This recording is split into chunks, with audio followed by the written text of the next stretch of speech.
Assalamualaikum warahmatullahi wabarakatuh. Selamat datang kembali di Rio Hotspot Channel. Kemarin kita sudah bahas soal Timnas U17 yang menang telak 13-0 lawan KKS Jateng yang dilatih oleh Justinus Laksana alias Coach Justin ya. Nah, sekarang kita akan coba intip di Timnas U20 yang dilatih oleh Indra Syafri. Timnas U20 akan lakoni beberapa laga uji coba melawan beberapa negara ya di bulan Januari ini. Ada Jordania, Suriah, dan India. Nah, meskipun Indra Syafri ini kehilangan satu andalannya yakni Matt Baker yang harus keluar dari Timnas U20 dan ini jadi simpang siur. Banyak yang nggak tahu, bahkan berkomentar yang aneh-aneh katanya Matt Baker ini keluar dari Timnas Indonesia dan gabung ke Timnas Australia. Nggak betul itu ya. Bukan berarti Matt Baker ini keluar dari Timnas Indonesia. Betul emang Matt Baker keluar dari Timnas U20. Tapi itu karena ada perjanjian dengan klubnya di Australia. Kalau Matt Baker ini cuma boleh ngebela satu kelompok usia aja. Nggak boleh dua ya. Kenapa demikian? Karena kalau Matt Baker membela dua kelompok Timnas di Indonesia, maka waktunya akan kebanyakan kebuang main di Timnas. Sementara di klubnya akan jarang tampil. Maka akhirnya Matt Baker pun memutuskan untuk meninggalkan Timnas U20 dan lebih memilih bergabung ke Timnas U17 aja, asuhannya Nova Arianto. Jadi waktunya nggak akan banyak kebuang di Timnas Indonesia. Jadi bukan lantaran si Matt Baker ini keluar dari Timnas Indonesia loh ya, tapi cuma keluar dari Timnas U20 pindah ke Timnas U17. Dan inilah jadwal uji coba Timnas U20 yang semuanya akan digelar di Sidoarjo.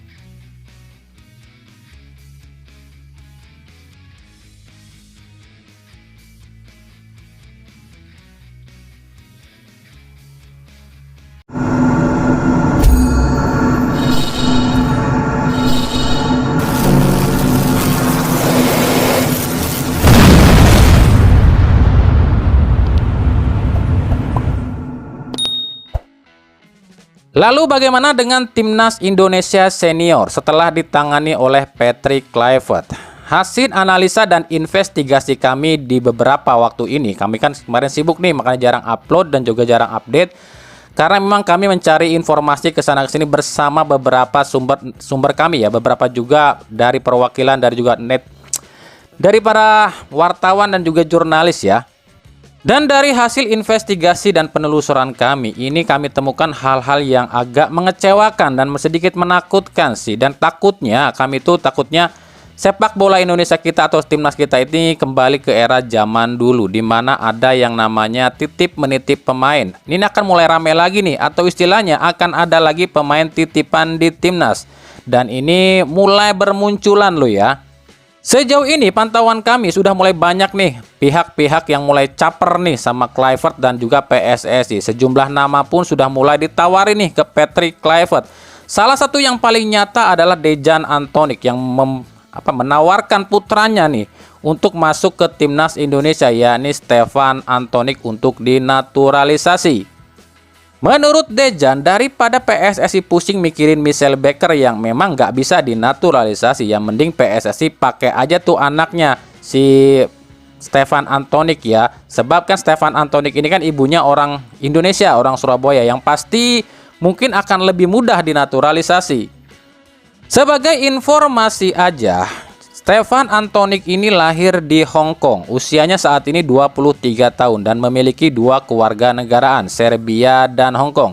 Jelas, jika Stefan ini ingin masuk ke timnas Indonesia, ini harus melalui proses yang cukup panjang. Sebab di Indonesia itu nggak memperbolehkan seorang pemain memiliki lebih dari satu paspor. Atau istilahnya, kalau Stefan Antonik ini ingin gabung ke timnas Indonesia, otomatis Stefan ini harus melepaskan paspor Serbia atau Hong Kongnya. Stefan Antonik saat ini tanpa klub ya, alias nganggur usai dilepas klub Hong Kong HKFC. Selama karirnya memang Stefan ini lebih banyak main di Liga Hong Kong ya, karena memang dia orang Hong Kong. Nah, gimana menurut kalian dengan gagasan ataupun keinginan Dejan Antonik untuk memasukkan Stefan Antonik ke timnas Indonesia? Buat kami, kalaupun nantinya Patrick Kluivert ini bisa dengan mudah mengambil pemain yang direkomendasikan atau diusulkan atau dititipkan oleh pihak-pihak tertentu, kan artinya Patrick Kluivert sama aja dong dengan pelatih-pelatih timnas terdahulu, yakni gampang dititipin pemain. Nah, gimana menurut kalian?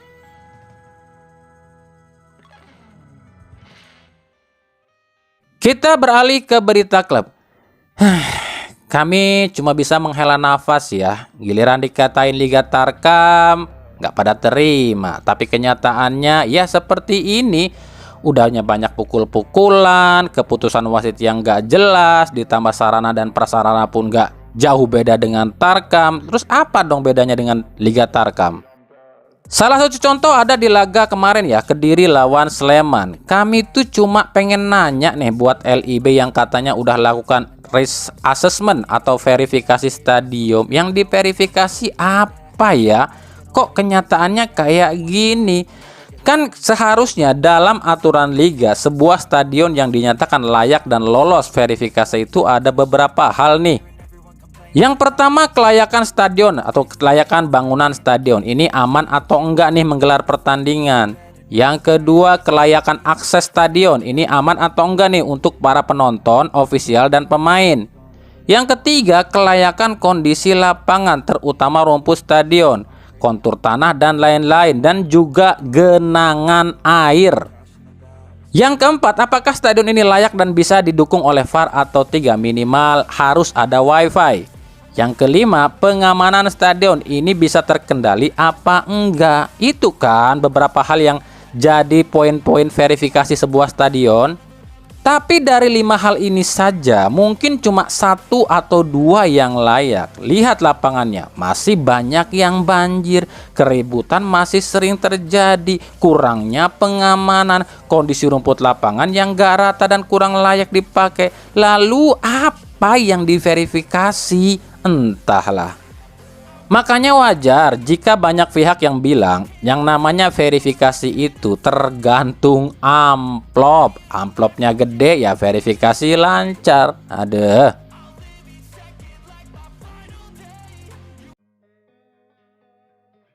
Dari Persija Jakarta, usai menaklukkan Persita Tangerang, ini banyak banget fansnya Persija yang emosi. Kenapa Persija di klasemen masih urutan ketiga? Padahal poinnya sama, selisih gol pun lebih gede dibandingkan Persebaya. Wah, nggak adil nih LIB. Makanya kalau nonton Liga 1 terus belajar peraturan Liga 1 dengan cermat. Jangan asal komen, jangan asal protes. Nih, kami jelasin ya. Di aturan Liga 1 musim ini, untuk peringkat klub itu atau peringkat ranking di klasemen itu, yang pertama dihitung adalah poin. Yang kedua adalah head to head. Yang ketiga adalah selisih gol. Paham ya? Di sini poin Persebaya dengan Persija memang sama. Dan juga Persija ini lebih unggul dari soal produktivitas gol ya. Tapi kenapa Persija masih ada di urutan ketiga? Sebab Persija kalah head to head dengan Persebaya. Persija kalah dari Persebaya di pertemuan pertama. Jadi itu kan yang dihitung kedua adalah head to headnya dulu. Paham ya? Makanya di sini kita jelasin. Jadi kalau nanti ada kejadian kayak gini lagi, kalian udah ngerti. Jangan sampai nanti pas di akhir kompetisi ada kejadian seperti ini, kalian malah ribut. Kecuali kalau LIB-nya yang rubah aturan seenak jidatnya, itu baru kita protes. Nah, kalau nanti di akhir kompetisi ada tim-tim yang poinnya sama nih, head to head pun sama, terus juga selisih gol pun sama. Tapi gimana caranya untuk mengurutkan urutan di klasemen? Itu diurutkannya lagi, dihitung dari jumlah kartu yang diterima selama kompetisi. Contohnya gini, di akhir kompetisi itu Persib, Persebaya, Persija ini poinnya sama nih, head to head pun sama, selisih gol pun sama. Maka yang akan dihitung adalah siapa yang mendapatkan kartu kuning paling sedikit, maka dialah yang akan dianggap unggul. Itulah makanya kami itu sering banget mengkritik wasit, sebab keputusan wasit itu akan berdampak besar bagi tiap klub. Paham sekarang kenapa kami selalu mengkritik wasit? Wasit mengeluarkan kartu seenaknya, tapi dia yang untung, klub yang buntung. Udahnya denda tiap kartu, di akhir kompetisi pun kartu akan dihitung. Paham sekarang kenapa kami selalu mengkritik wasit? Kita akan tunggu. By the way, ini kan Persija pengen banget nih menjamu Persib di GBK ataupun JIS ya. Tapi ini kayaknya dan kemungkinan harusnya sih akan sulit nih digelar. Kenapa demikian? Sebab lawan Persita Tangerang aja kemarin nih ya, yang bukan laga rival, itu masih terjadi lemparan benda ke lapangan loh ya. Ini bukan laga rival loh. Udah ada terjadi lemparan ke lapangan, gimana kalau laga rival? Makanya kalau sebenarnya ini dalam peraturan emang agak sulit sih Persija menjamu Persib di Stadion JIS ataupun GBK. Tapi ya, tenanglah, Persija mah gampang, selama ada bos NB bisa diatur. Nah, bicara soal wasit, ini ada yang unik nih dalam pernyataannya official Deltras FC di Instagramnya. Nih koreksi ya kalau kami salah menganalisa ini. Di sini kami nggak ngebela tim manapun loh ya, cuma mau sedikit cuma sedikit bahas aja loh. Sebab ada yang agak keliru nih buat kami dalam tulisan ini nih. Di sini, Deltras FC menuliskan, setelah itu pihak Komwas alias Komisi Wasit juga mengadakan sidang yang pada intinya memutuskan bahwa wasit emang membuat kesalahan dengan mensahkan gol 15 dan 90+4. Ntar dulu nih, ini beda nih. Ada yang aneh nggak? Di sini ditulis wasit sengaja lakukan kesalahan mensahkan gol menit 15 dan menit 94+4. Logikanya dan peraturannya, jika memang wasit yang lakukan kesalahan, maka wasitnya yang dipecat dan pertandingan pun dibatalkan dan diulang dari menit awal. Kenapa justru wasit yang nggak dipecat dan pertandingan dilanjutkan cuma dari menit 94? Nah lo, ini aja udah janggal nih. Yang kedua, sejak kapan Komisi Wasit lakukan sidang? Itu sejak kapan?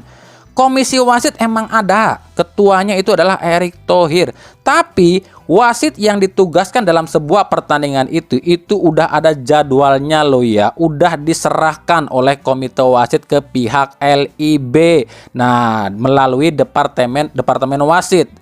Komite Wasit itu cuma mengawasi kinerja wasitnya aja. Paham gak maksudnya? Nih komisi wasit nih udah kasih nih berapa ratus wasit nih buat Liga 1, 2, dan 3. Terserah lu LIB mau diapain, mau ditugasin kemana tuh wasit. Yang penting kami udah ngasih nih. Kami tuh cuma nanti kalau kalian minta tambahan wasit baru kami kasih dan mantau gimana kinerja wasit aja. Udah semuanya itu diserahkan ke LIB. Nggak ada yang namanya sidang komisi wasit untuk membatalkan gol ataupun juga tidak mensahkan sebuah pertandingan. Itu nggak ada loh ya dalam aturannya. Jadi memang wajar banyak pihak yang mengatakan Liga Indonesia ataupun sepak bola Indonesia ini akan kembali ke zaman batu. Dan inilah beberapa keanehan di liga kita musim ini. Yang pertama adalah keanehan, di mana ada yang namanya cek VAR potensial red card, malah kartu kuning yang dikeluarkan. Itu nggak ada dalam aturan FIFA. Yang kedua, gol bisa dibatalkan bukan oleh wasit tapi oleh Komdis. Sejak kapan Komdis boleh ngebatalin yang namanya gol? Yang ketiga, sejak kapan wasit lakukan sidang? Yang keempat, sejak kapan wasit yang salah tapi nggak dihukum, malah yang dihukum adalah klub dan pertandingan nggak diulang dari awal? Ada yang bisa jelaskan?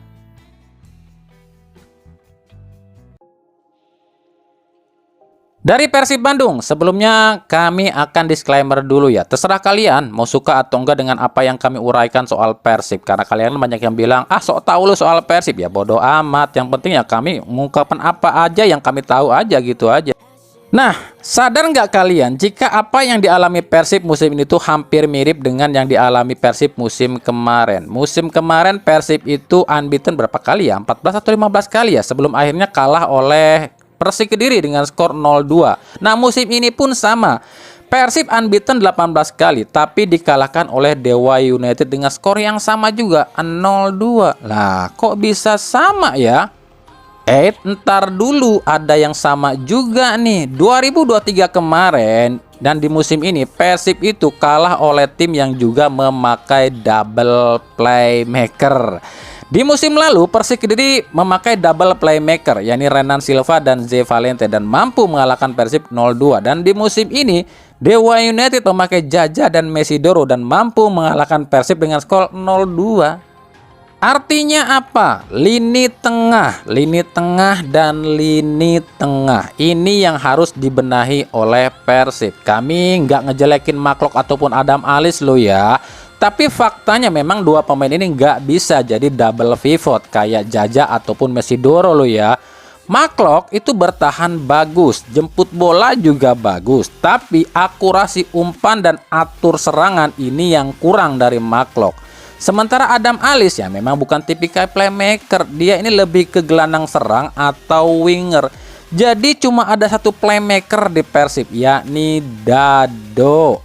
Makanya ketika Dado absen, ya otomatis Persib akan compang-camping di lini tengah, apalagi kalau menghadapi tim dengan double playmaker alias double pivot. Lalu apakah Ahmad Agung bisa jadi solusi? Jawaban kami nggak bisa, sebab Ahmad Agung ini tipikalnya adalah breaker alias gelandang pengangkut air, bukan pengatur serangan. Tapi ya semoga aja dengan hasil yang sama dengan musim lalu, yakni kalah dari tim yang punya dua playmaker, Persib akan sama seperti musim lalu, yakni juara lagi. Tapi ya jelas kekurangan ini harus segera dibenahi oleh Persib ya, jika masih ingin juara dan atau paling tidak masih berambisi untuk jadi wakil di Asia musim depan.